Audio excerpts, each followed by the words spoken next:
Yo, what is up? Nandito tayo muli kay Kong Jow. Kay Kong Jow tayo ngayon. Yung soul eye ko, ipinairam ko tapos nabangga. So, na-UP ang kanyang shock.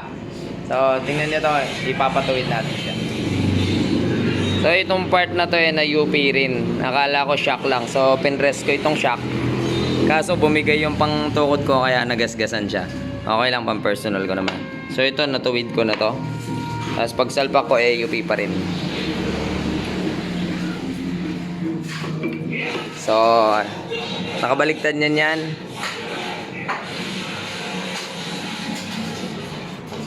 Ayan, sipatin ninyo. Pantay siya dito pagdating doon. Ayan o, nakababa yung isa. So, ito kailangan natin siyang ibalik pa abante. So, ipapagawa ko na lang kasi wala akong mahanap na tipos. Kaya, ipapagawa na lang natin sa eksperto naman tutuwid. Yan, sila Konjaw. Alright, nagpa-fireworks na si Kuya Jow.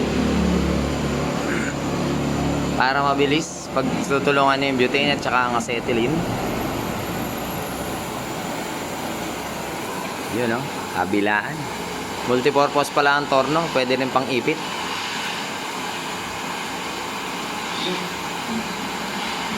So, kailangan nilang pabagain yan para lumambot yung bakal, may tutuwid yung arm ng tipos.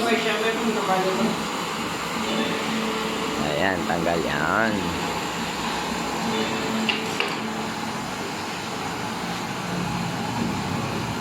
Sa mga para-paraan talaga na wala tayo syempre pinagkakatiwala rin natin sa iba.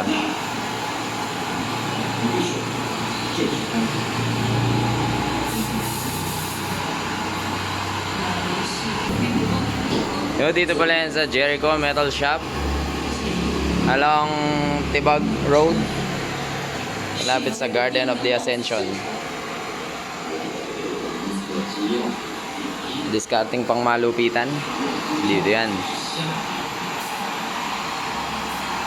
So matagal na siya pero hindi pa rin nagbabaga kasi sobrang kapal niyan mga kapulido.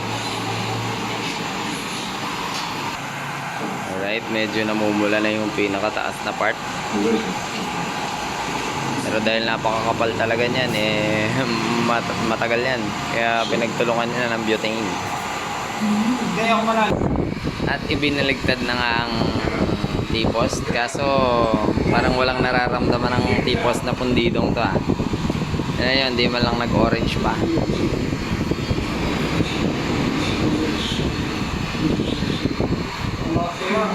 Tagal. Talagang matrabaho pag ganito eh. So, may tumawag pa. May tagawak pa ng cellphone mga kapulido. Si ano, Paris Raymond. Maya tingnan natin. Ayun, akin na naaninag. Medyo nag-orange na. Ayan o.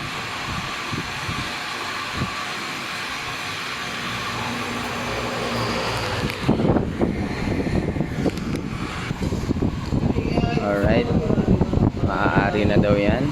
Pero ayan, medyo orange na.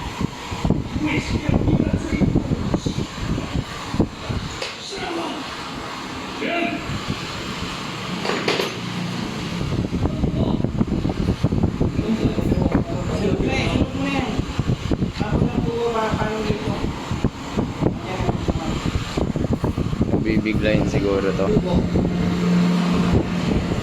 na pukpukin.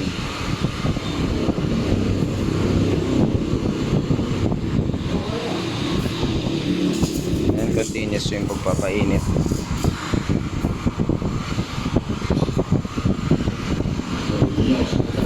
Muling ipinaligtad para tuloy-tuloy yung pag-init.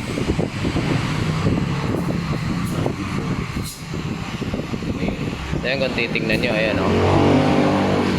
Tignan nyo yung tubo na nakapasok between dito sa shock. Dito pantay na. Nakapantay siya pero pagdating doon pababa siya. So kailangan siya mapukpok pa atras. Yan, so hampasin na to. Vice grip. Ito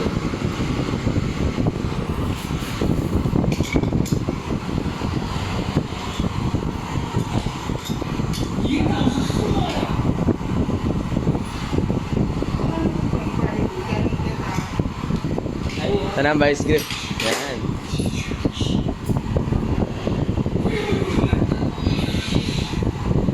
Yan, bali ilalak yung torno para may stop siya.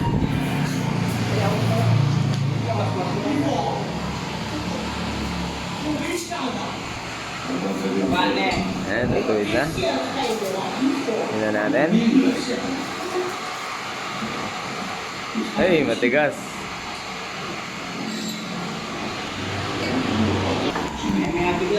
Wah. Ayan, sinukat. Medyo lumapit na siya.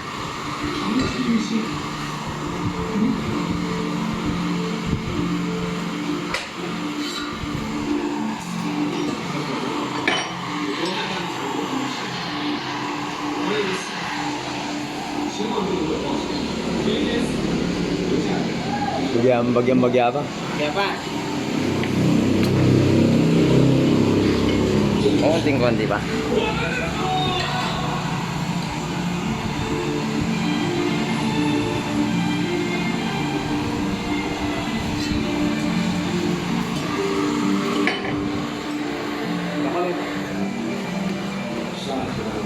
Sige, patay mo. Halos pantay na. Pantay na. Nasobrahan ng konti. So, balik natin konti.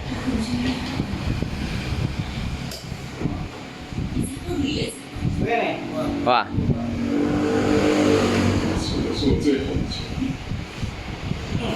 Alright, tapos na. Pinapalamig ko na lang at baka malusaw ang aking footboard pag binatong ko to. So, check natin. Dun sa shock, may konti pa akong kulang sa pagkakapantay. So, ipapress ko pa ng minsan to.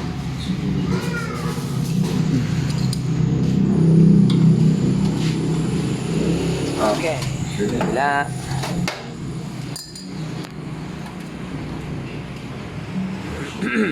Pinturahan na lang natin yan kasi kung hindi mo pipinturahan yan, mga ngalawang siya, mga kapulido. So, medyo malamig na. Pwede ko nang iuwi ito sa shop.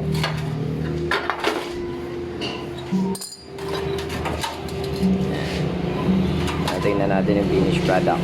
Pwede na mga kapulido. Let's go. Ako'y isang mekaniko ng motor at sasakyan. Laging may grasa ang kamay para ang tiyan magkalaman. Ginagawa ko ang lahat upang kumita ng sapat. Sa mga kliyente ko, laging serbisyo ay tapat.